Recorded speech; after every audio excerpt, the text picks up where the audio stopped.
Hello बच्चों, क्या हाल चाल। स्वागत है आपका अपना खूबसूरत सा channel the ambition by Robin sir में।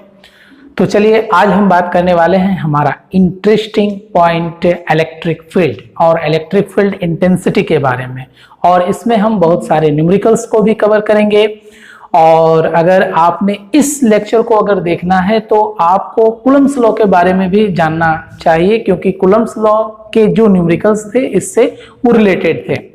ठीक है, तो चलिए आज हम बात करने वाले हैं आपका अपना इलेक्ट्रिक फील्ड इंटेंसिटी के बारे में। तो चलिए शुरू करते हैं इलेक्ट्रिक फील्ड के बारे में। ठीक है, तो चलिए देखा जाए इलेक्ट्रिक फील्ड, जिसको हम लोग कहते हैं विद्युत क्षेत्र। इलेक्ट्रिक फील्ड यानी विद्युत क्षेत्र। तो चलिए विद्युत क्षेत्र के बारे में एक्चुअली में क्या जानते हैं कि कोई भी एक आवेशित पिंड है, कोई भी एक आवेशित पिंड है, जैसे हम यहाँ ले लेते हैं पॉजिटिव चार्ज ले लेते हैं। तो अगर ये आवेशित पिंड है तो अपने चारों ओर इस तरह से इलेक्ट्रिक फील्ड को जनरेट करता है, इस तरह से।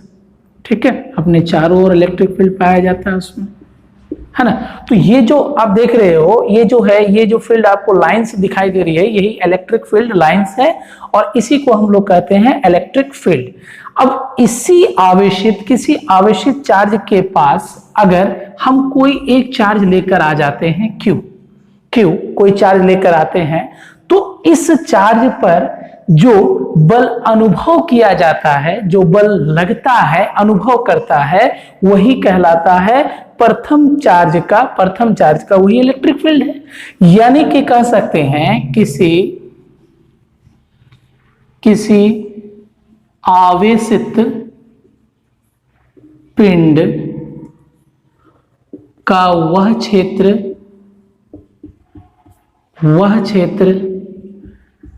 जहां किसी अन्य आवेश पर आकर्षण या विकर्षण यानी अट्रैक्शन एंड रिपल्सन, आकर्षण या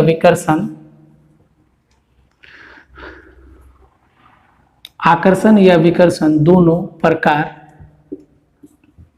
के बल का अनुभव करता है, विद्युत क्षेत्र कहलाता है। क्या कहलाता है? विद्युत क्षेत्र कहलाता है। यही कहलाएगा क्या? विद्युत क्षेत्र कहलाएगा। जैसे कि अगर मान लीजिए ये बहुत बड़ा सा चार्ज है, अगर इस बड़े से चार्ज के पास अगर कोई छोटा सा चार्ज लेकर आते हैं तो इस छोटे से चार्ज पर एक बल लगता है, एक फोर्स लगता है, और वो फोर्स होता है वेक्टर F। ठीक है, तो ये जो फोर्स लगता है, ये जो फोर्स लगेगा, ये जो फोर्स लगता है, तो इसी को कहा गया फैराडे के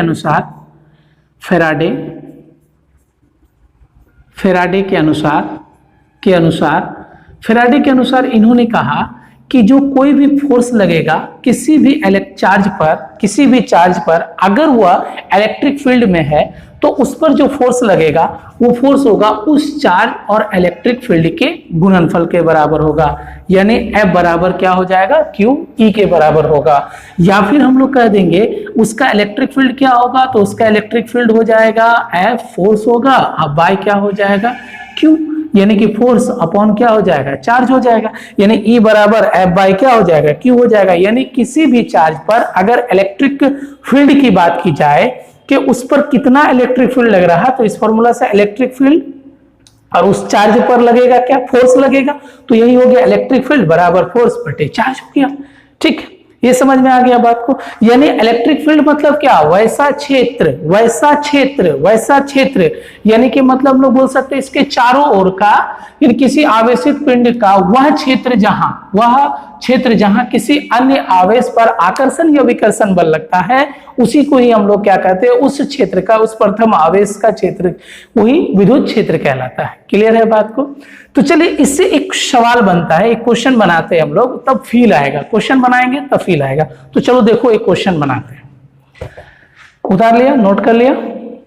अभी इलेक्ट्रिक फील्ड इंटेंसिटी के बारे में पढ़ेंगे, पहले इससे एक न्यूमेरिकल्स बना लेते हैं। चलो देखो, उतार लिया, मिटा दें, चलो ठीक है। अब जो है हम लोग बात करते हैं एक न्यूमेरिकल्स। पहला न्यूमेरिकल होगा पहला क्वेश्चन कि एक जल की बूंद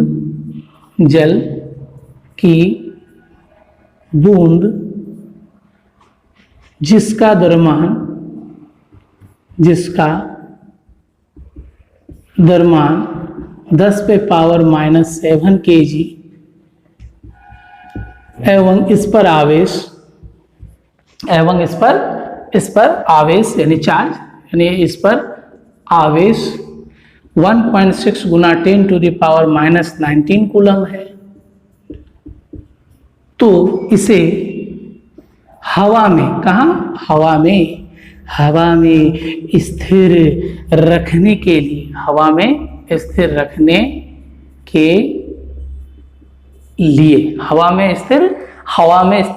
के लिए इलेक्ट्रिक फील्ड का मान क्या होगा या उसका समार्थ क्या होगा। ठीक है, इलेक्ट्रिक फील्ड का मान क्या होगा। तो हम लोग क्या जानते हैं, जल्दी से देखें जरा सा। एक जल बूंद है जिसका द्रव्यमान है 10⁻⁻7 kg, यानी m बराबर हो जाएगा 10⁻⁻7 kg। ठीक है, आवेश है भाई, चार्ज है, चार्ज कितना है 1.6 गुना 10⁻⁻19 कूलम। क्लियर है? अब देखो जरा सा, हम लोग क्या जानते हैं कि F बराबर क्या होता है, QE। यहाँ तो चार्ज दिया हुआ है, यहाँ चार्ज दिया हुआ है, फोर्स तो दिया नहीं है। चलो देखो, अब F बराबर QE। और एक बात देखो जरा सा कि जब कोई जल की बूंदे नीचे की ओर आएगी तो ग्रेविटेशनल भी अपना एक फोर्स लगाएगा। तो ग्रेविटेशनल अपना एक जो फोर्स लगाएगा, और वो फोर्स क्या होगा, वो फोर्स होगा, ये माने जल की बूंद है, ये प्यारी सी बूंद है, और इस पर ग्रेविटेशनल के द्वारा फोर्स लगा, कौन सा, F बराबर क्या लगा, mg, यानी वही उसका वेट हुआ। W बराबर क्या लिख देते हैं, F बराबर क्या, mg। अब इसको संतुलन करने के लिए इलेक्ट्रिक फील्ड को अपर साइड एक बल लगाना होगा, तभी तो संतुलित होगा। अरे बाबा, संतुलित F बराबर क्या हो गया, QE। तो देखो जरा सा कि ये और ये जब दोनों बराबर हो जाएगा तब जल की बूंद हवा में लटकी रह जाएगी। ठीक है, तो ये दोनों फोर्स, यानी ये फोर्स जो नीचे की फोर्स जो उसे नीचे की ओर ले जा रही, तो उसके अगेंस्ट एक फोर्स लगाना होगा, तो वो F बराबर QE, तभी तो ये संतुलन में आएगा, यानी दोनों की तरफ फोर्स बराबर होगा, तब ये किस में आ जाएगा, रेस्ट पोजीशन में आ जाएगा। ठीक है, चलो देखो, तो यानी हम लोग क्या देखेंगे, एक F बराबर QE और F बराबर क्या हो जाता है, mg। ठीक है, तो रेस्ट पोजीशन में, किसमें, रेस्ट पोजीशन में, तो रेस्ट पोजीशन में क्या हो जाएगा, QE बराबर हो जाएगा किसका, mg का।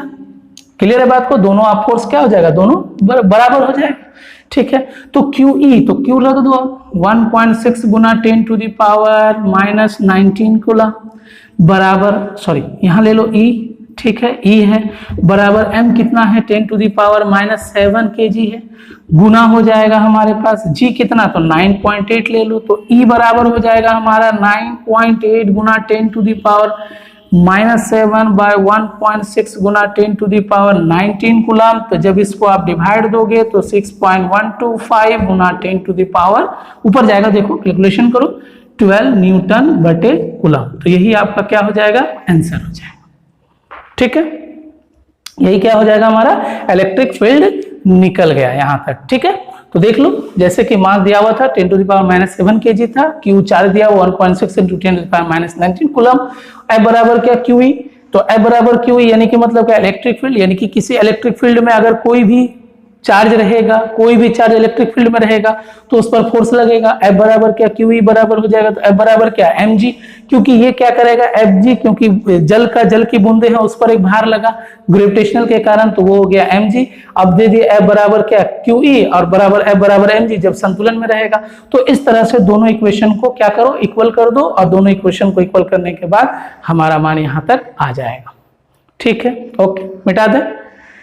चलिए अब हम लोग बात करते हैं इलेक्ट्रिक फील्ड इंटेंसिटी की। किसकी बात करेंगे, इलेक्ट्रिक फील्ड इंटेंसिटी की। अब वहां पर फील आएगा इलेक्ट्रिक फील्ड इंटेंसिटी का।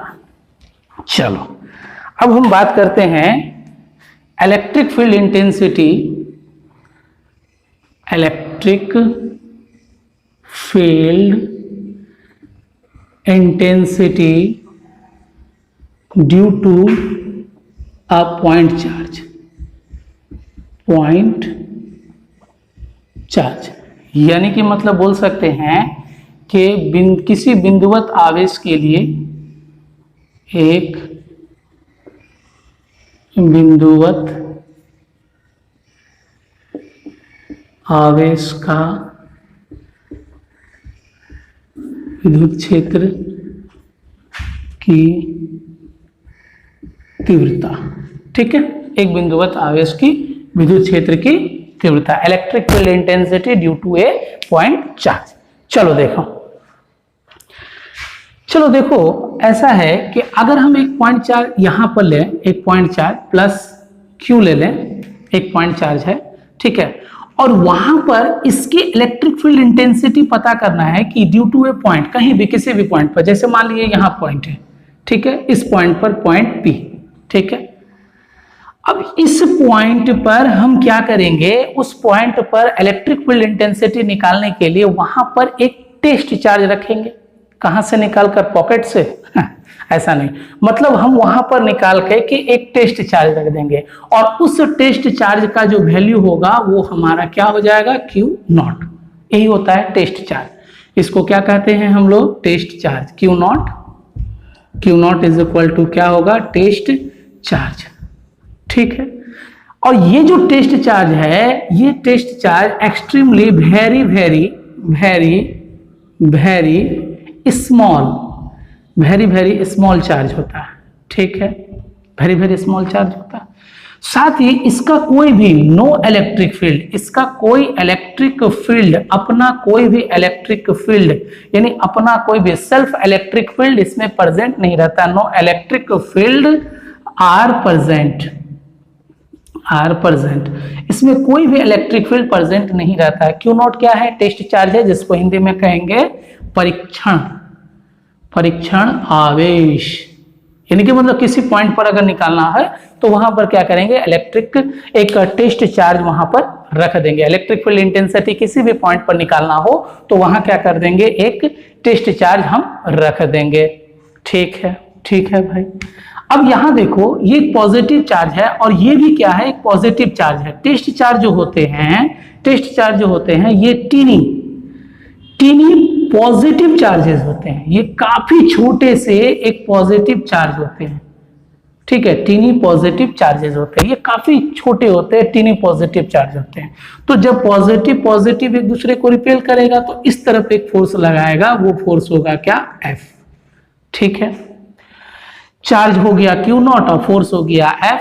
अब ये जो है यही हमारा डिस्टेंस हो जाएगा। ठीक है, यहां से यहां तक, यानी यहां इस पॉइंट पे निकालो, चाहे इस पॉइंट पे निकालो, चाहे इस पॉइंट पे निकालो, चाहे इस। अगर हम बात करते हैं पॉजिटिव की, अगर हम इसी तरह से अगर हम बात करें नेगेटिव की, तो नेगेटिव पर भी यहां क्या हो जाएगा, एक छोटा सा स्मॉल चार्ज, यानी कि टेस्ट चार्ज हो जाएगा। तो इसके लिए जो डायरेक्शन होगा, इलेक्ट्रिक फोर्स का जो डायरेक्शन होगा, ये देखो फोर्स का जो डायरेक्शन हो जाएगा तो वो इनवर्ड होगा।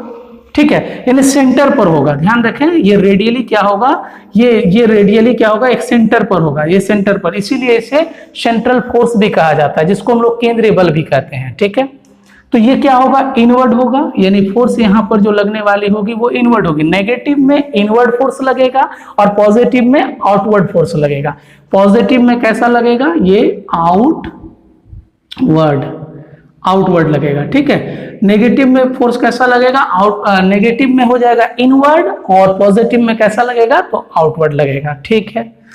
अब यही है हमारा सोर्स चार्ज, इसको क्या कहते हैं, सोर्स चार्ज, सोर्स चार्ज है ये, ठीक है।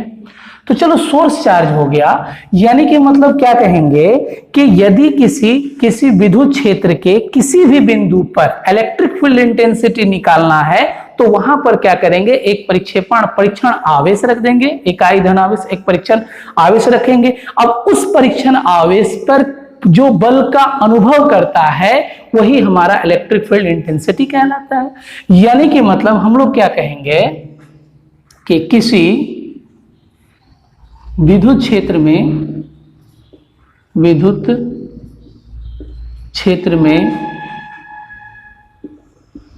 किसी बिंदु पर विद्युत क्षेत्र की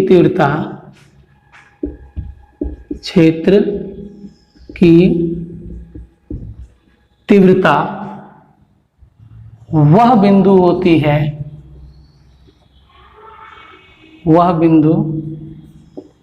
होती है जहां एक परीक्षण आवेश द्वारा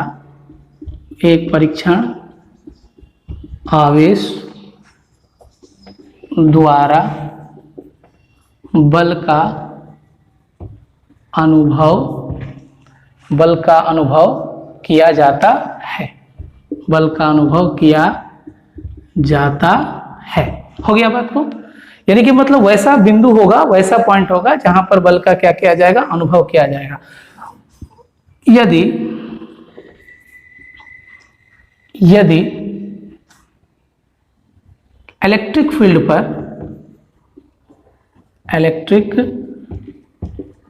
फील्ड में P पॉइंट पर, कहां पर, तो P पॉइंट पर Q नॉट चार्ज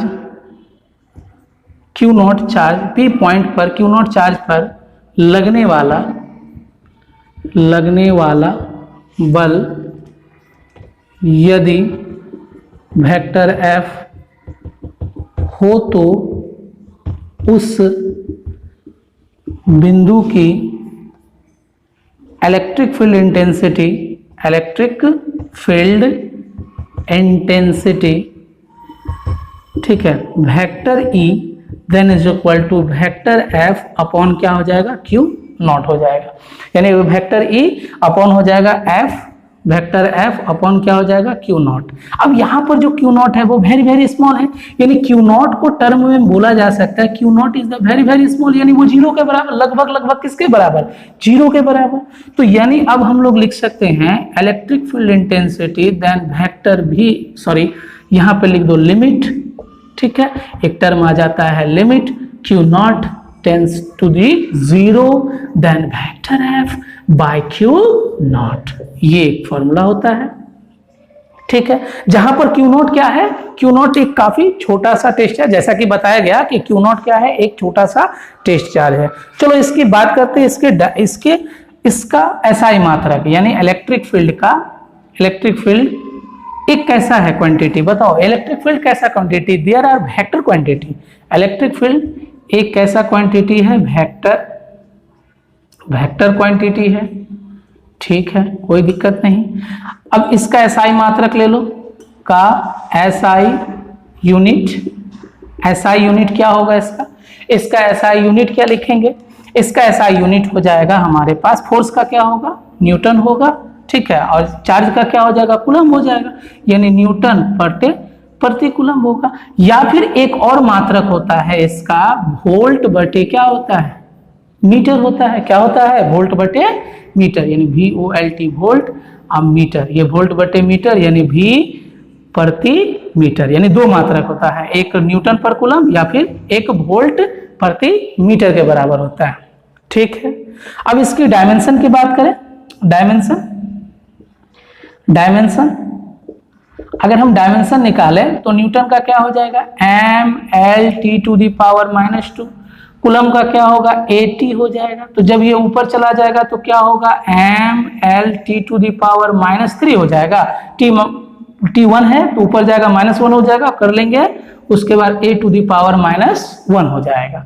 ठीक है, तो ये हमारा क्या हो जाएगा, डायमेंशन भी निकल गया। समझ में आ गया बात को, इलेक्ट्रिक फील्ड इंटेंसिटी।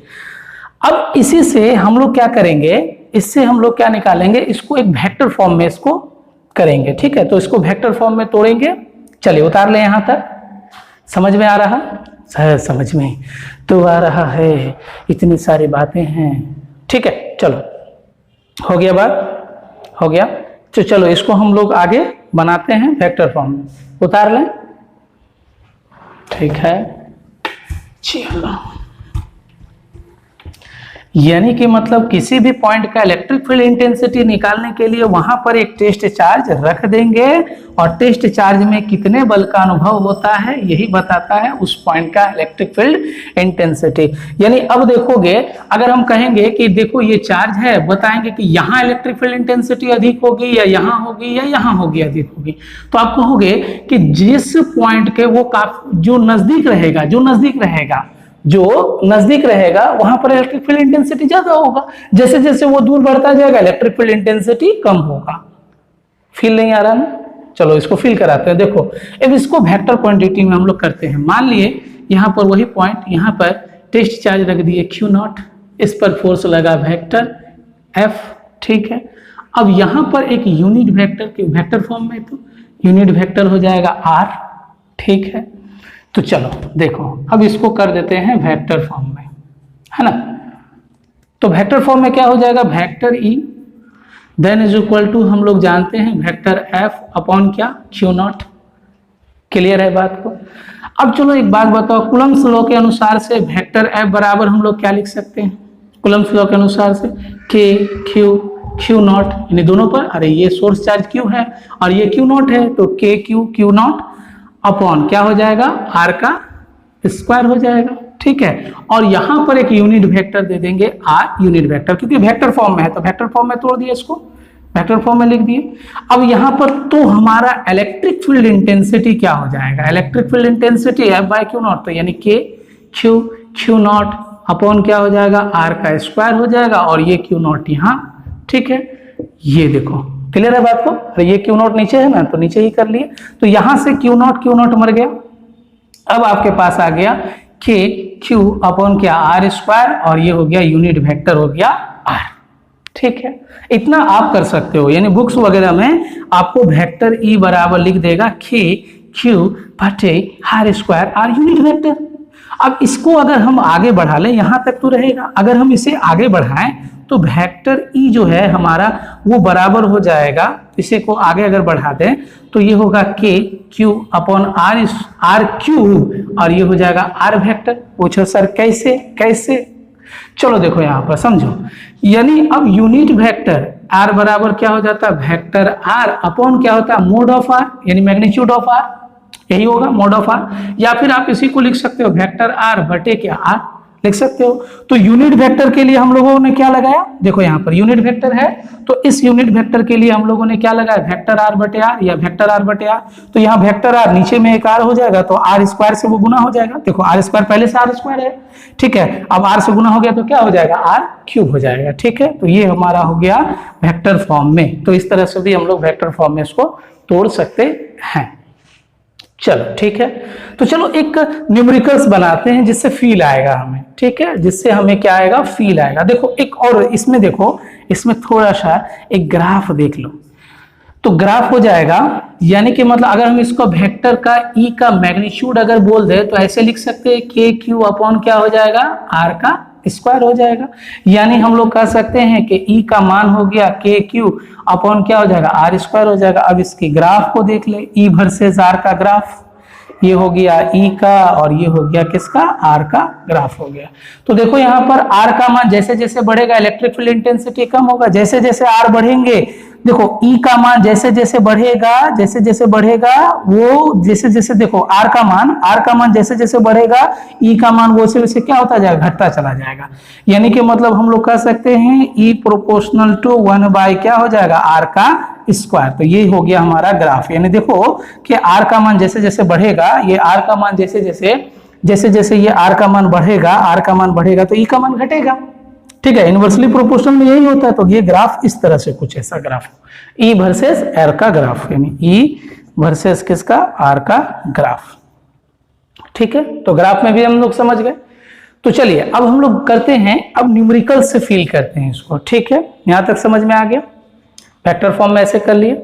चलो अब इसका एक न्यूमेरिकल्स बनाते हैं।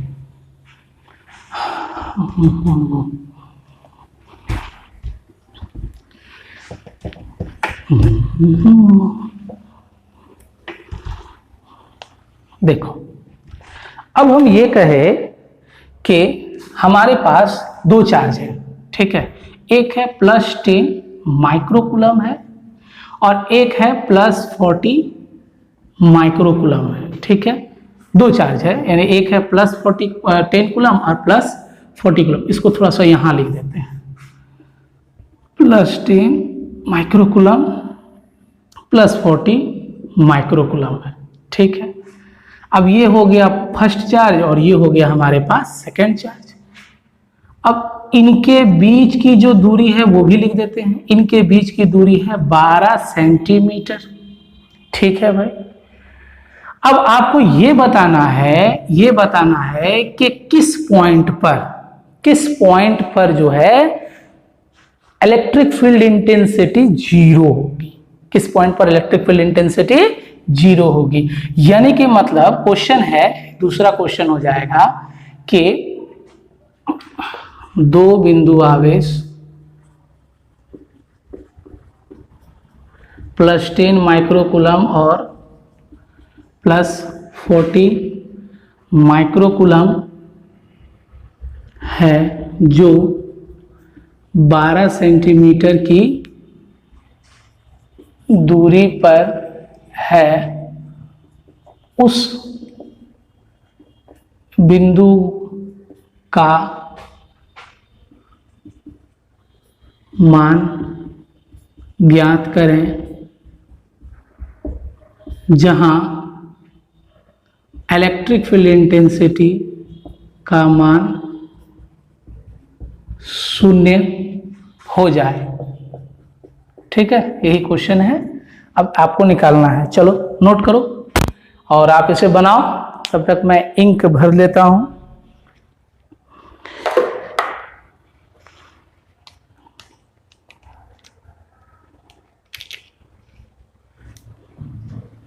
चलो हो गया।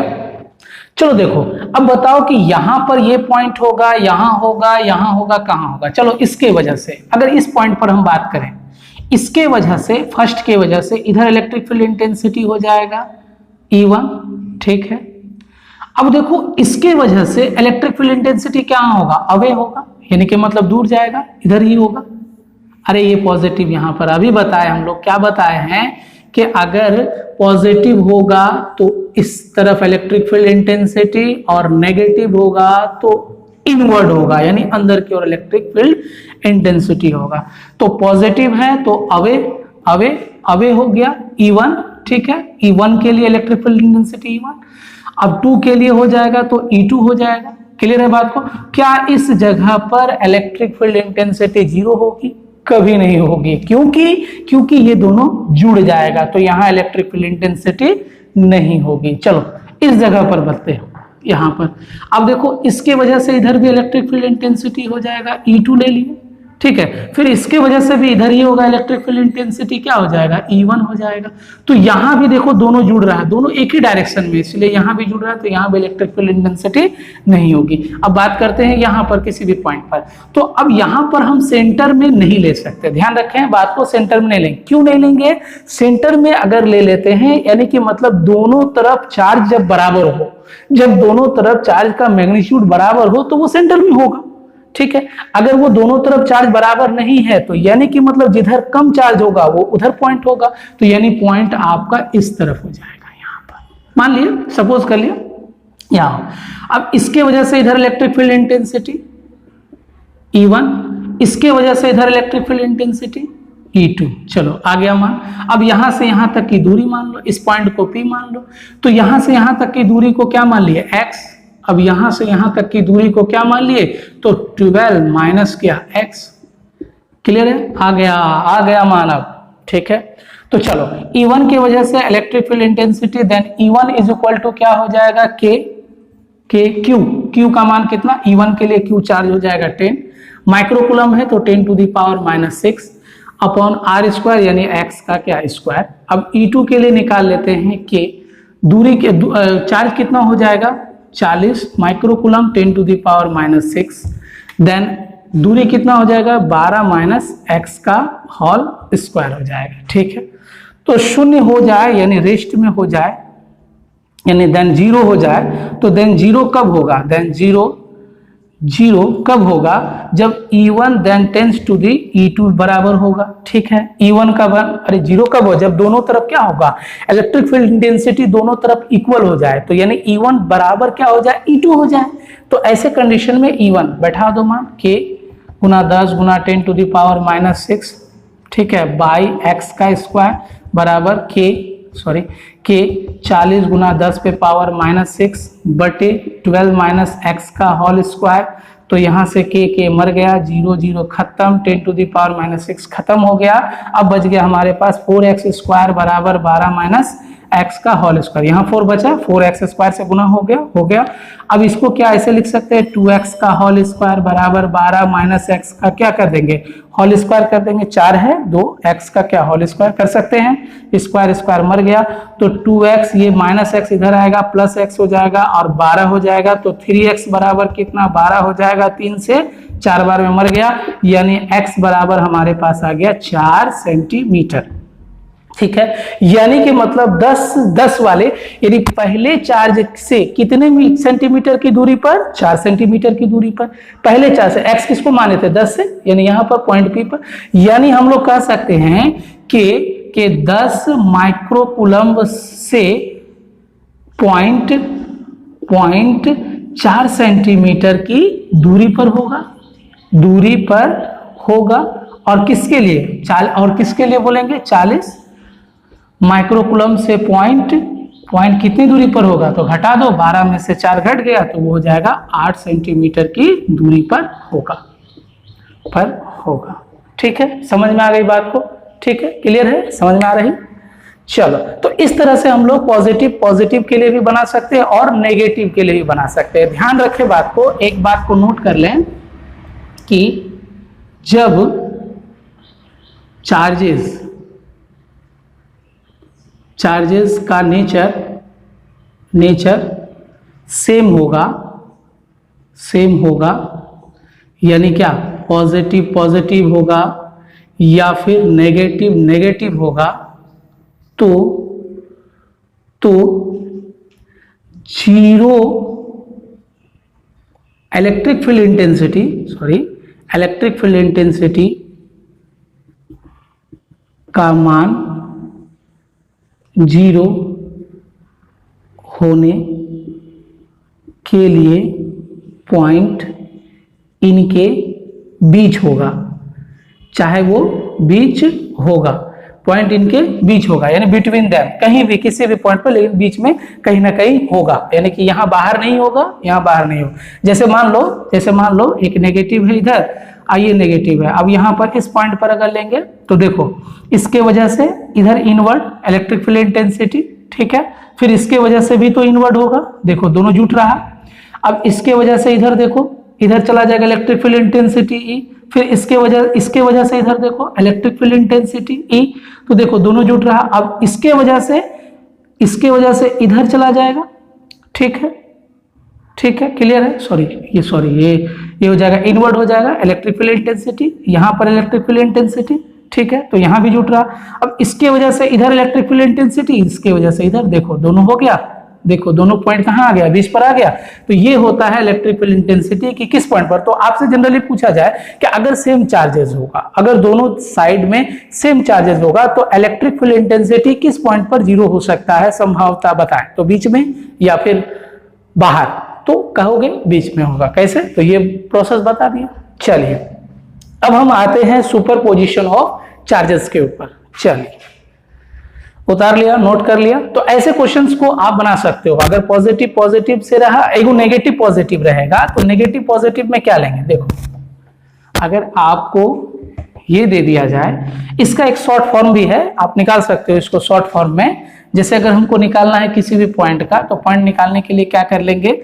तो root under Q1 upon under root Q2 plus हो जाएगा Q1 और गुना क्या हो जाएगा? L के बराबर कर दो, यानी लेंथ, इसका जो दूरी है, ठीक है, L के बराबर कर दो। कैसे कर दो? देखो, शॉर्ट ट्रिक है, देखो कैसे निकालो इसको। Q1 अंडर रूट Q1 कितना हो जाएगा? 10 था, 10 हो जाएगा बाय Q2 कितना है? अंडर रूट 40 है, प्लस Q1 अंडर रूट क्या हो जाएगा? 10 हो जाएगा, और ये दूरी कितना था? 12 सेंटीमीटर था, 12 हो जाएगा। तो अब आप निकाल सकते हो अंडर रूट 10, ये क्या लिख सकते हैं? 2 रूट 10 प्लस रूट 10 गुना क्या हो जाएगा? 12 अंडर रूट 10 कितना हो जाएगा? 3 रूट 10 गुना 12, तो ये रूट 10 खत्म। 3 से 4 बार में देखो आ गया 4, x का मान आ गया, कितना आ गया? x का मान 4 आ गया। तो देखो, इस तरह से भी निकाल सकते हो। ऐसे शॉर्ट फॉर्म में तुम निकाल करके, जब सेम चार्जेस रहेगा तो इस तरह से तुम अगर निकाल सकते हो। अगर डिफरेंट चार्ज रहेगा तो यहां पर क्या करना होगा? माइनस करना होगा। डिफरेंट यानी सेम चार्ज के लिए, सेम चार्ज के लिए, ठीक है। अगर डिफरेंट रहेगा तो डिफरेंट के लिए क्या करेंगे?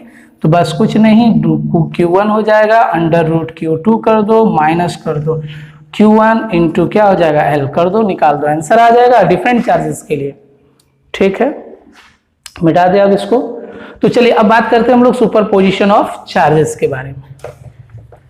ला ला ला ला ला, शायद इतना शॉर्ट बताते हैं न्यूमेरिकल। देखो, होता क्या है कि न्यूमेरिकल्स अगर नहीं बताएंगे तो फील नहीं आएगा, और शुरू से अंत तक वीडियो देखना जरूर है ताकि आपको कुछ सीखने को मिले, ठीक है। तो शुरू से अंत तक देखो और समझो। चलो देखो, आज मौसम बड़ा है कातिल। चलो देखो, कैसे मौसम के बारे में बोल रहे हैं। अब हम लोग बात करते हैं principle of superposition. Principle of superposition,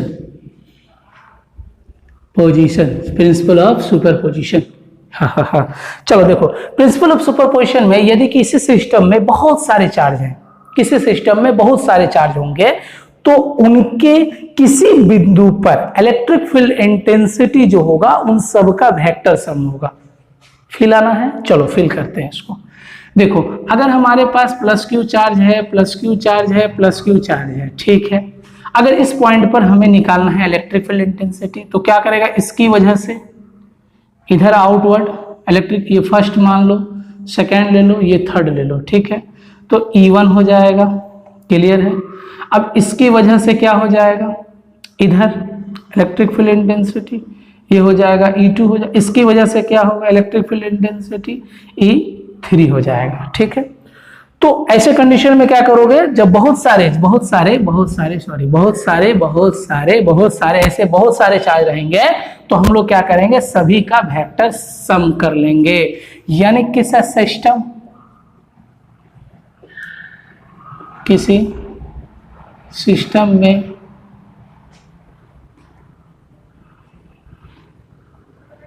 बहुत सारे चार्जेस रहने पर किसी पॉइंट पर इलेक्ट्रिक फील्ड इंटेंसिटी उन सभी के द्वारा, उन सभी मतलब क्या? ये सब चार्ज, सभी चार्जेस के द्वारा, उन सभी के द्वारा इलेक्ट्रिक फील्ड इंटेंसिटी का वेक्टर, ई नेट कर दो यहाँ पर, वेक्टर सम यानी सदिश योग, इसको क्या कहते हैं? सदिश योग करना है। क्या करना है, वेक्टर सम कर देना। यानी कि मतलब हम लोग निकाल सकते हैं वेक्टर ई नेट निकाल लेंगे, क्या कर देंगे बाबू, vector E1 plus vector E2 plus vector क्या E3, बहुत सारे रहेंगे तो वेक्टर क्या हो जाएगा En। अब सभी का चार्जेस क्या होगा, Q1 Q2, ठीक है, Q3, ऐसे चार्जेस सब रहेंगे, Qn तक रहेंगे, ठीक है। तो सभी में के लिए क्या होगा, R1 R2 R3, देन क्या हो जाएगा Rn तक रहेंगे, ठीक है। तो सभी का वेक्टर फॉर्म कर लेंगे। अगर इसको vector unit vector R1 unit vector R2 unit vector R3 dot dot dot unit vector क्या हो जाएगा, Rn हो जाएगा। सबका वेक्टर सम करने के लिए तो हम लोग क्या लिख सकते हैं, डायरेक्ट ई नेट लिख सकते हैं। तो वेक्टर के लिए क्या कर देंगे, Q1 बटे R1 यूनिट वेक्टर R1, ठीक है, प्लस Q2 बटे R2 यूनिट वेक्टर R2 ले लेंगे, ठीक है। फिर इसी तरह से Q3 बटे R3, सॉरी स्क्वायर करना है, स्क्वायर, ठीक है, और यूनिट वेक्टर क्या हो जाएगा R3 डॉट डॉट डॉट, इसी तरह से Qn बटे Rn का स्क्वायर इंटू Rn पे यूनिट वेक्टर ले लेंगे, ठीक है। तो इसी तरह से हम लोग क्या करेंगे, वेक्टर सम कर लेंगे। तो चलिए इसी से रिलेटेड हम क्वेश्चन बनाने जा रहे हैं। न्यूमेरिकल्स के बिना फील नहीं आएगा, तो न्यूमेरिकल्स को ध्यान से समझें। ऐसे ही वेक्टर सम कर लेना है, ठीक है। जैसे कि हम लोग क्या करते, कूलम फोर्स में क्या करते थे, फोर्स का वेक्टर सम करते थे, ठीक यहां पर ही वेक्टर सम कर लेना है। तो चलो देखो, हो गया, मिटा दे, समझो। अब हम लोग इस वीडियो के अंत तक पहुंचने वाले हैं, ठीक है। देखो, तो चलो इसी तरह से एक समबाहु त्रिभुज हम लेते हैं, ठीक है। एक समबाहु त्रिभुज लिया, क्वेश्चन ये हमारा हो जाएगा, तीसरा न्यूमेरिकल्स होगा, ठीक है। समबाहु त्रिभुज लिया, ठीक है, इसमें चार्ज प्लस Q, यहाँ भी चार्ज हो जाएगा प्लस Q, यहाँ भी चार्ज क्या हो गया, प्लस Q हो गया। अब आपसे पूछा जाए इस सेंटर पर आपको निकालना है, इस सेंटर पर इलेक्ट्रिक फील्ड इंटेंसिटी क्या होगा, ठीक है। ये Q1 ले लो, ये Q2 ले लो, ये Q3 ले लो, ठीक है। दोनों पर सभी पर चार्ज जो है सेम होगा, है ना, सॉरी यहाँ पे Q, इसको छोड़ दो, ठीक है। अब चलो इसको ले लो हम A, इसको ले लिए B पॉइंट, और इसको ले लिए क्या, C पॉइंट। अब देखो जरा सा, A के लिए इस पर लगा इलेक्ट्रिक फील्ड इंटेंसिटी EA, ठीक है। इसके द्वारा इस पर लगा क्या हो जाएगा, EC, ठीक है। अब इसके द्वारा इस पर लगा क्या हो जाएगा, EB हो जाएगा, ठीक है। यानी अब इसको तुम ऐसे जोड़ सकते हो, ऐसे जोड़ दो, ठीक है। अब यहाँ पर देखो कितना डिग्री कोण होता है, 60 डिग्री होता है, 60 डिग्री होता है, 60 डिग्री होता है। ये भुजा A और A दिया हुआ है। अब आपको निकालना है कि इसके सेंटर यानी पॉइंट P पर find the electric field intensity at point P। अब आपको निकालना है पॉइंट P पर इलेक्ट्रिक फील्ड इंटेंसिटी क्या होगा, ठीक है। चलो अब देखो क्या है कि अगर हम इससे ऐसे तोड़ दें, इसको ऐसे तोड़ दें, यहां से ऐसे, इसके द्वारा, ये इसके द्वारा, ये इसके द्वारा ऐसे तोड़ दें, ठीक है, तो एक समकोण त्रिभुज बनता है।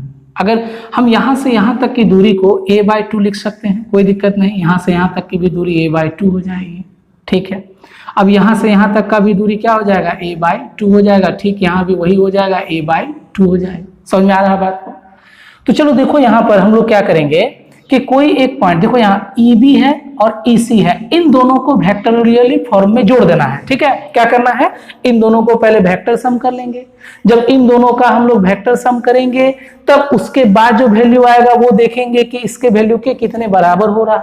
चलो देखो, तो यानी वेक्टर EC का मान निकालेंगे। पहले सॉल्यूशन निकाल लेते हैं, वेक्टर EC का मान, EC का मान निकालो। तो EC का मान क्या कर देंगे, Q हो जाएगा Q अपॉन क्या हो जाएगा, R का स्क्वायर, ये दूरी। अब ये दूरी तो निकाला हुआ नहीं है, ठीक है। तो ये दूरी क्या इस तरह से ऐसे है, कुछ इस तरह से है, ऐसा देखो तुम यहाँ पर, ये हो जाएगा C, ये हमारा हो जाएगा P, और सॉरी यहाँ पर ले लो कोई मान D ले लो, ठीक है। तो यहाँ हो गया डी और यहाँ हो गया क्या पी, समकोण त्रिभुज की तरह दिख रहा। अब यहाँ पर कितना डिग्री का कोण, 30 डिग्री। अरे ये 60 है तो 60 है तो बटेगा ना, 60 बटेगा कितना, 30 डिग्री में। ठीक है, अब चलो देखो हमको निकालना क्या है, पीसी का मान निकालना है, इसका मान निकालना, यानी ये वाट। ठीक है, सीडी का मान क्या तुम्हें दिया हुआ है, ये सीडी का मान हाँ दिया हुआ है, क्या हो जाएगा a/2 दिया हुआ है। तो क्या हम लोग इसको निकालने के लिए cos 30 लगा सकते हैं, अरे cos 30 b/h, cos 30 डिग्री बराबर a/2, अब बाय क्या हो जाएगा पीसी। क्लियर है, cos 30 का मान क्या हो जाएगा √3/2 बराबर क्या हो जाएगा a/pc × 2। ठीक है, 2 से 2 मर गया तो pc बराबर हो गया हमारे पास कितना हो जाएगा a/√3। क्लियर है, बात को समझ में आ रहा है। अरे ये cos 30 ले लेंगे ना, b/h हो जाएगा, b/h हो जाएगा, b/h को लेकर cos 30 का मान √3/2 कर लेंगे तो a/pc/2 हो जाएगा, 2 से 2 मर गया, √3, pc बराबर हो जाएगा a/√3। तो यानी यहाँ का वैल्यू, pc का वैल्यू a/√3 आ गया, यानी कह सकते हैं a/√3 का क्या हो जाएगा होल स्क्वायर हो जाएगा। यहाँ से यहाँ तक की दूरी हमें पता हो गई, यानी अब ये हो जाएगा। अब देखो स्क्वायर इसके लिए तो 3 आ जाएगा, 3 तो ऊपर चला जाएगा, 3k³ बाय क्या लिख देंगे a का स्क्वायर हो जाएगा। इसी का वैल्यू क्या ठीक और ठीक ईबी का भी वैल्यू वही होगा, हाँ ईबी का भी वैल्यू हमारे पास वही हो जाएगा। देखो तो इसी के लिए हो गया, अब ईबी का भी वैल्यू हो जाएगा, ईबी के लिए भी ले लेंगे 3k³ बाय क्या हो जाएगा a का स्क्वायर हो जाएगा।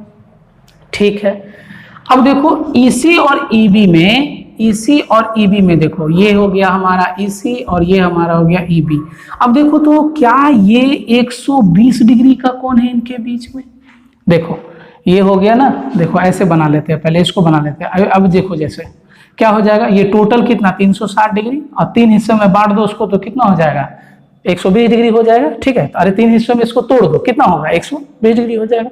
तो ईसी और ईबी के बीच का कोण क्या हो जाएगा थीटा, थीटा वैल्यू कितना होगा 120 डिग्री, यानी ईसी एंड ईबी के बीच थीटा बराबर कितना डिग्री 120 डिग्री हो जाएगा।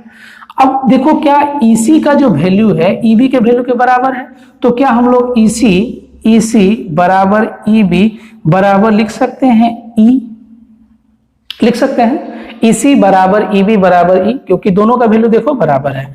तो जब दोनों का वैल्यू बराबर है तो वेक्टर सम निकालने के लिए ई डैश लिख देते हैं, ई डैश बराबर क्या हो जाएगा vector of EC plus vector of क्या ले लेंगे ईबी। और जब दोनों वेक्टर को तुम जोड़ोगे तो दोनों वेक्टर को जोड़ करके कैसे निकाल लेंगे, तो अंडर रूट कर लेंगे, क्योंकि ईसी का square EC square plus EB square plus क्या हो जाएगा 2ec गुना क्या हो जाएगा ईबी। ठीक है, कॉस कितना डिग्री हो जाएगा थीटा, थीटा का वैल्यू 120 डिग्री यानी कॉस थीटा ले लेते हैं। ईसी ईबी सभी बराबर है तो ई स्क्वायर प्लस 2 का क्या हो जाएगा स्क्वायर हो जाएगा, कॉस कितना 120 डिग्री, कॉस हो जाएगा 120 डिग्री। ठीक है, चलो कहाँ बना दें, यहाँ बना देते हैं, चलो यहाँ देखो। ठीक है, अब देखो ई स्क्वायर अंडर रूट क्या हो जाएगा 2e का स्क्वायर। ठीक है, प्लस 2e स्क्वायर। ठीक है, ये 120 डिग्री का मान क्या हो जाएगा -1/2 होता है। अरे cos 120 डिग्री का मान क्या होगा -1/2 होता है। ठीक है, तो 2 से 2 मर गया, -e स्क्वायर यानी घट गया, तो अंडर रूट क्या हो गया e स्क्वायर, देन वैल्यू हो जाएगा हमारे पास क्या e, तो e का वैल्यू बैठा दो, e का वैल्यू कितना है जो सबको माने थे, तो e का वैल्यू हो जाएगा 3 के यानी ई डैश बराबर निकल चुका हमारे पास 3k³ बाई क्या हो जाएगा a का स्क्वायर हो जाएगा। ठीक है, ई डैश तो निकल गया। अच्छा, क्या EA का जो वैल्यू है सिमिलरली इसी प्रकार से क्या EA का भी वैल्यू वही होगा क्या 3k³ अब बाय क्या हो जाएगा a का स्क्वायर। अब ई डैश और e यहाँ देखें ई डैश और e का EA का डायरेक्शन देखो, इसका डायरेक्शन क्या इन दोनों का डायरेक्शन अपोजिट है, अरे अपोजिट है, अरे रिजल्टेंट यहां से निकला ना, देखो ये रिजल्टेंट निकला यहां से तो यही रिजल्टेंट हो गया ई डैश। अब यहाँ देखो ये EA है, जब दोनों का वैल्यू सेम होगा, देखो जब दोनों का वैल्यू सेम होगा, जब दोनों तरफ इलेक्ट्रिक फील्ड इंटेंसिटी बराबर होगा तो वैल्यू क्या हो जाएगा 0 हो जाएगा। ठीक है, तो यही हो जाएगा जब अपोजिट होगा तो ई नेट हमारा निकल जाएगा, क्या हो जाएगा अब ई नेट हो जाएगा EA ई डैश, दोनों को घटा देना है EA माइनस ई डैश, तो दोनों का वैल्यू क्या हो जाएगा 0, दोनों का वैल्यू बैठाओ, ई ए का वैल्यू इतना और ई डैश का जो वैल्यू हम लोग निकाले थे, ई डैश का वैल्यू 3ka/a²। तो ये हो गया हमारा समबाहु, किसी समबाहु त्रिभुज के लिए ऐसे निकाला जा सकता। ठीक है, उतार लिए, उतार ले इसको। चलो ठीक है, आगे बढ़ते हैं। अब इसी तरह से समबाहु त्रिभुज के बाद अगर हम बात करें एक वर्ग की, किसकी बात करें, एक वर्ग, ला ला ला ला,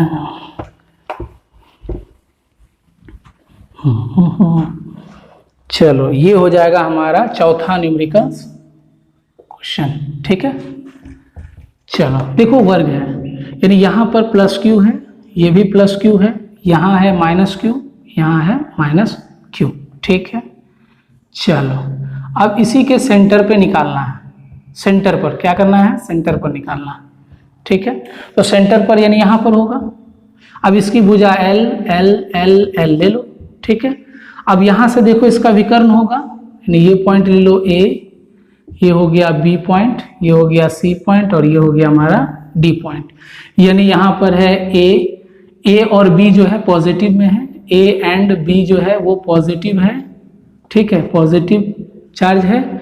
और क्या है, B C और D, C एंड D क्या है, नेगेटिव चार्ज है, कोई दिक्कत नहीं। चलो देखो अब यहाँ क्या देखेंगे, EC क्या है, EC एक विकर्ण है, एक विकर्ण है AC और क्या ले लो AC and BD, AC and BD विकर्ण है।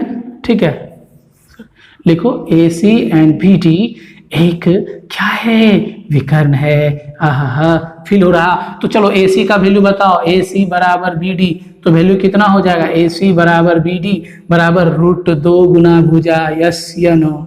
ठीक है, अब पॉइंट P इसके सेंटर में है, देखो पॉइंट P इसके सेंटर में है, तो सेंटर में है तो इसका आधा हो जाएगा, यानी हम लोग ले सकते हैं AP बराबर BP बराबर CP बराबर सब बराबर DP बराबर क्या, √2 अपॉन क्या हो जाएगा 2, यानी आधा होगा।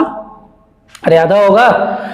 इसके द्वारा अब देखो, अब हम लोग क्या करेंगे, इलेक्ट्रिक फील्ड इंटेंसिटी देखेंगे। ठीक है, इसके द्वारा A के द्वारा पॉजिटिव है तो अवे जाएगा, यानी इधर जाएगा, यानी EA लिख देते हैं, कोई दिक्कत नहीं। अब ये देखो C के द्वारा ये इधर जाएगा, नेगेटिव है, नेगेटिव तो अपनी ओर अट्रैक्ट करेगा, तो ये हो जाएगा क्या हमारा EC। क्लियर है बात को। अब इसके द्वारा ये पॉजिटिव है, इधर जाएगा तो क्या लिखेंगे, EB लिखेंगे।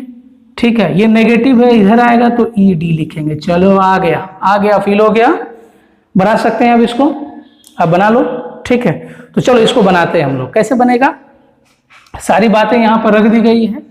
यानी अब लेते हैं पॉइंट P पर हमें निकालना है find electric field intensity at point, field intensity at point P, find electric field intensity at point P। क्या ये 0 होगा, 0 नहीं होगा। ठीक है, बहुत लोगों का तो दिल टूट गया, सर 0 नहीं होगा। चलो देखो निकाल सकते हैं इसको। तो पहले फटाक से निकाल लेते हैं EA का वैल्यू। तो EA बराबर K Q, अब बटे क्या हो जाएगा R², यानी ये दूरी, तो ये दूरी कितना होगा, √2/2 L का क्या ले लेंगे, होल स्क्वायर, तो इसी को तोड़ो KQ, ये देखो 2 का स्क्वायर 4 हो जाएगा, तो ऊपर चला जाएगा 4KQ हो जाएगा, और √2 रह जाएगा इधर नीचे, 2L का स्क्वायर हो जाएगा। क्या EA जितना वैल्यू होगा, क्या इसी का भी वैल्यू वही होगा, EB का वैल्यू ले लो, EB का वैल्यू, तो EB का भी वैल्यू वही हो जाएगा, 4KQ/2L का क्या होगा, स्क्वायर। अरे वही ना वैल्यू होगा, जितना EA का वैल्यू उतना ही EB का वैल्यू। ठीक है, क्लियर है बात को। 4KQ देखो मिला लो, 4KQ/L²। जब ये दोनों बराबर होगा तो हम लोग क्या ले लेंगे, यहाँ से इलेक्ट्रिक फील्ड, जब जो दोनों बराबर हो गया तो ये ले लिए वैल्यू किसके बराबर, ये ले लिए E के बराबर, ये ले लिए वैल्यू E के बराबर। देखो तो ठीक जा रहा। हाँ, तो ये काट सकते हैं इसको ना, 2 से 2 बार में कट जाएगा, तो यहाँ ले लेंगे 2KQ अपॉन क्या L², यहाँ से काट दो 2, तो 2KQ अपॉन क्या L का स्क्वायर। जब ये दोनों बराबर रहेगा तो हम लोग क्या इसको E लिख सकते हैं, ई, अरे भाई दोनों बराबर है तो ई लिख दिए। तो अब हम लोग क्या निकाल लेते हैं, इसका इन दोनों के बीच का वेक्टर, इन दोनों के बीच का क्या निकाल लेंगे, वेक्टर निकाल लेंगे। ठीक है, तो इन दोनों के बीच का वेक्टर निकालने के लिए क्या कर लेंगे, वेक्टर या तो पहले वेक्टर निकालो या नहीं तो ई ए और ई सी को जोड़ दो। ठीक है, ई ए और ई सी को जोड़ दो। देखो जैसे कि हम लोग ई बी हो गया, उसी तरह से ई सी भी ले लो। ई सी बराबर वही काम हो जाएगा 2k³ बटे एल का स्क्वायर। ठीक है, उसी तरह से ई डी हो जाएगा 2k³ अब बटे क्या हो जाएगा, एल का स्क्वायर हो जाएगा। ठीक है, जब सभी बराबर है, ई ए ई सी का डायरेक्शन एक ही है तो ई वन ले लो। ई वन बराबर, मिटा दीजिए इसको, कोई दिक्कत नहीं। देखो ई1 ले लेंगे तो ई ए वेक्टर प्लस क्या हो जाएगा, ई सी वेक्टर, दोनों को जोड़ देंगे क्योंकि दोनों का डायरेक्शन सेम है, इसीलिए यहां से वेक्टर को हम लोग क्या करते हैं, हटा देते हैं। ई ए और ई सी दोनों को जोड़ दीजिए, ई ए का वैल्यू हो जाएगा 2k³ बटे एल का स्क्वायर प्लस ई सी का वैल्यू लिख लीजिए 2k³ बटे क्या, एल का स्क्वायर, दोनों जुड़ जाएगा 4k³ अब बटे क्या हो जाएगा, एल का स्क्वायर हो जाएगा। E1 हो गया। इसी तरह से E2 बराबर निकाल लो। E2 कौन हो जाएगा, EB और ED, तो EB प्लस क्या ED, दोनों का डायरेक्शन सेम है, दोनों को जोड़ दो 2k³ upon L square plus 2k³ upon क्या, एल स्क्वायर, तो यही हो जाएगा 4k³ बटे क्या होगा, एल स्क्वायर हो जाएगा। ठीक है, तो चलिए अब इन दोनों के बीच निकाल लिए, यहाँ पर निकाल लिए। अब इसकी जरूरत तो नहीं है, यहाँ देखो इस जगह पर, चलो देखो यहाँ पर, अब देखो E1 और E2, ये हो गया हमारा E1 और ये हो गया हमारा E2। अब ये दोनों को देखो वेक्टर फॉर्म में आ जाएगा, ये दोनों देखो वेक्टर फॉर्म में आ जाएगा, तो ये दोनों के बीच का कोण कितना डिग्री होगा, थीटा बराबर 90 डिग्री। अरे इनके बीच का कोण होगा ना, समकोण होता है ना, दो विकर्ण जब आपस में करते हैं तो उनके बीच में समकोण बनता है 90 डिग्री। तो थीटा बराबर हमें पता हो गया, यानी E1 एंड E2 के बीच थीटा बराबर कितना डिग्री, 90 डिग्री। क्लियर है बात को, E1 और E2 के बीच थीटा का वैल्यू 90 डिग्री। अब निकाल लेते हैं हम लोग E नेट बराबर दोनों का वेक्टर सम, यानी वेक्टर E1 प्लस वेक्टर क्या हो जाएगा, E2। क्लियर है, क्या E1 और E2 दोनों का वैल्यू बराबर है? जब दोनों का वैल्यू बराबर है तो हम लोग ये कह सकते हैं कि जब E1, यहां लिख देते हैं कि जब E1 का वैल्यू E2 के बराबर है तो हम लोग इसी को सिंपली क्या लिख देते हैं, E लिख देते हैं। अरे भाई जब दोनों का मान बराबर होगा तो मान लेते हैं E ले लेते हैं। ठीक है, तो E नेट निकल जाएगा, वेक्टर सम कर लेंगे तो क्या होता है वेक्टर का फॉर्म, तो E1 का स्क्वायर प्लस E2 का square plus 2E1 E2 cos theta. तो चलो अब देखो अंडर रूट E1 का वैल्यू कितना, E का स्क्वायर प्लस E का स्क्वायर प्लस 2E का स्क्वायर हो जाएगा ना, E1 E2 बैठा दो, E1 बराबर E2 बराबर E cos थीटा का वैल्यू कितना, तो cos थीटा का वैल्यू 90 डिग्री, तो cos ले लेंगे 90 डिग्री, तो cos 90 का वैल्यू कितना, 0। ठीक है, तो 0 हो गया, तो 0 हो गया तो यहाँ हुआ 2E का स्क्वायर।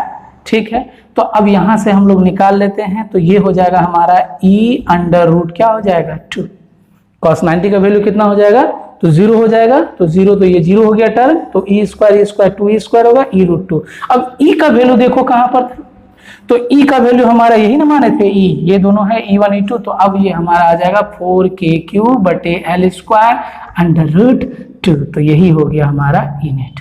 तो इसी प्रकार से आप किसी भी टर्म में आप Q1 Q2 चाहे आपको ऐसे इलेक्ट्रिक फील्ड इंटेंसिटी दे तो आप निकाल सकते हो। ऐसे प्रॉब्लम को आप एकदम चुटकियों में सॉल्व अब कर सकते हो। थोड़ी सी आपको ध्यान देनी होगी इन चीजों को, आपको किताब बुक्स वगैरह में मिलेगा तो ऐसे न्यूमेरिकल्स को आप बनाओगे। ठीक है, जैसे हमने पॉजिटिव लेके नेगेटिव लिया तो यहाँ पर कुछ मान होगा, यहाँ 10 माइक्रोकूलम 15 माइक्रोकूलम कुछ भी मान हो जाएगा। तो आप इस तरह से न्यूमेरिकल्स को अगर इस तरह से आप सॉल्व करते हो, ऐसे बनाते हो, तो आप इसको बेझिझक बना सकते हो, कोई दिक्कत वाली बात नहीं है। समझ में आया? तो ठीक है, all the very very best. यहां तक रहने दें, अगले लेक्चर में हम लोग बात करेंगे एक्सटेंडेड चार्ज के बारे में, लीनियर चार्ज के बारे में, और उसको देखेंगे, उसके बारे में सॉल्व करेंगे, कुछ न्यूमेरिकल्स देखेंगे। तो यहीं तक रहने दें। All the very very best. खूब पढ़ें, खूब बढ़ें।